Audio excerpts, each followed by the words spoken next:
C'est un des aspects. On est des organes de gouvernance. On parle aujourd'hui de assise du CNP, secteur privé. La gestion des risques est essentielle. Ce n'est pas une fonction périphérique dans l'entreprise. Je suis dans le secteur public, partout ailleurs. Je me demande combien d'entreprises du secteur public ont une cartographie des risques. On peut les compter sur le bout des doigts. Cette fonction, malheureusement, n'est pas souvent prise en charge. Pourtant, dans un monde qui est traversé par l'incertitude, vous êtes dans l'UMOA, vous êtes en mode guerre économique. Le forum que l'APIX a fait la semaine dernière, la Côte d'Ivoire fait la même chose, le Bénin fait la même chose, tout le monde fait exactement la même chose. Est-ce que le Sénégal a anticipé sur ces risques? Notre pays vient d'être dégradé. Nous n'avons pas d'accord avec le FMI. Quels sont les risques pour notre secteur public, mais quels sont également les risques pour le secteur privé? Est-ce que quelqu'un a fait ce travail? Je pense parfois c'est important qu'on sorte des chantiers battus et qu'on aille vraiment analyser. On parle de risque management dans le secteur privé, mais je pense qu'il est encore beaucoup plus important dans le secteur parapublic. Quand vous prenez la loi 2022-08 sur le secteur parapublic, la dernière loi qui vient d'être promulguée par l'État du Sénégal, les fonctions d'audit interne sont très bien définies. On parle de mettre en place un comité d'audit interne indépendant. C'est pour gérer les risques. Mais il y a un préalable par rapport à ça, c'est définir une cartographie des risques. Vous n'avez pas, dans le secteur parapublic, 2, 3, 4 entreprises qui font ça.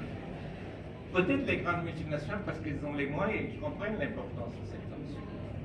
C'est pour ça que je salue cette initiative qui va permettre, je ne dis même pas de mettre en place, mais de vulgariser, de sensibiliser. Qu'est-ce que nous devons faire? Pourquoi cette fonction sur le risque management elle est quelque chose d'essentiel? C'est devenu un levier stratégique, c'est devenu un pilier de performance.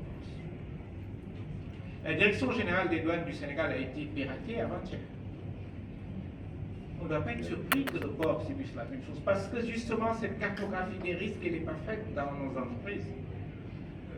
Moi je dis, quand vous n'avez pas une cartographie des risques, quand vous n'avez pas un risque manager qui a une fonction stratégique importante dans votre organisation, c'est comme vous construisez une grande ville et vous laissez les portes et les fenêtres ouvertes. C'est en réalité ça la fédération qu'il faut regarder.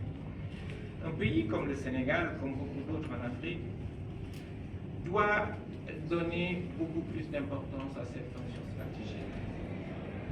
Je pense que ce panel ne doit pas simplement servir à partager de bonnes pratiques, mais ça doit être le prélude pour bâtir une culture du risque, qui ne se contente pas de réagir, mais qui sait prévoir, qui sait prévenir, et qui sait transformer l'adversité en opportunité. Que cet espace d'aujourd'hui soit un espace de transmission, d'innovation, de vulgarisation, qui permette de renforcer notre capacité collective à faire face au risque. Non pas dans la peur, mais dans la lucidité et dans la dignité. Sur ce, je déclare ouvert ce panel sur le risque management. Merci beaucoup.